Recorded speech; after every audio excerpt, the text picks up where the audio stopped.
Presiden Bersatu Tan Sri Muhyiddin Yassin telah mengkhianati PAS. Itulah naratif yang dimainkan oleh setengah pihak yang tidak bertanggungjawab dalam isu Menteri Besar Polis. Bagaimanapun, sebelum kita menyalahkan sesiapa adalah lebih penting untuk kita lihat dan memahami sendiri kronologi yang sebenar dan bukannya menilai mengikut emosi atau naratif yang telah dibina.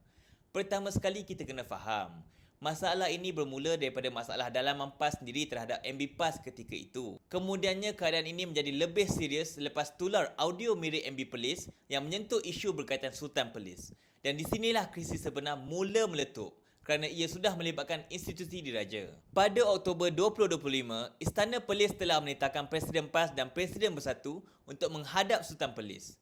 Dan bilik istana sendiri mula campur tangan.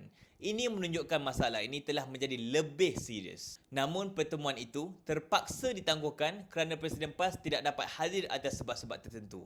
Selepas itu, Tan Sri Muhyiddin pula telah keluar negara dan yang pasti bukannya untuk berpolitik. Sehubungan dengan itu, setelah masalah ini terus ditangguhkan, Tuanku sendiri telah menitahkan adun-adun untuk menghadap baginda selaras dengan perlembagaan. Dan hasilnya, Menteri Besar baru telah dilantik dan kali ini datang dari Adun Bersatu.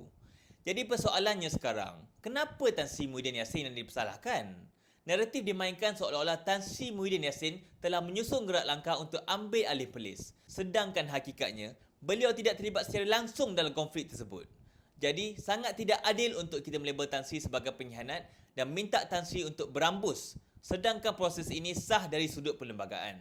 Dan ingin saya ingatkan sekali lagi, masalah ini berpunca daripada masalah dalaman PAS sendiri. Bagaimanapun, apa yang lebih penting bukanlah mencari siapa yang salah, tetapi mencari jalan penyelesaian dalam memastikan perpaduan terus terpelihara. Dan akhir sekali, kita berharap agar gabungan ini terus tidak diganggu oleh pihak-pihak yang tidak bertanggungjawab yang sengaja mahu memecah belahkan ukhuwah antara PAS dan Bersatu.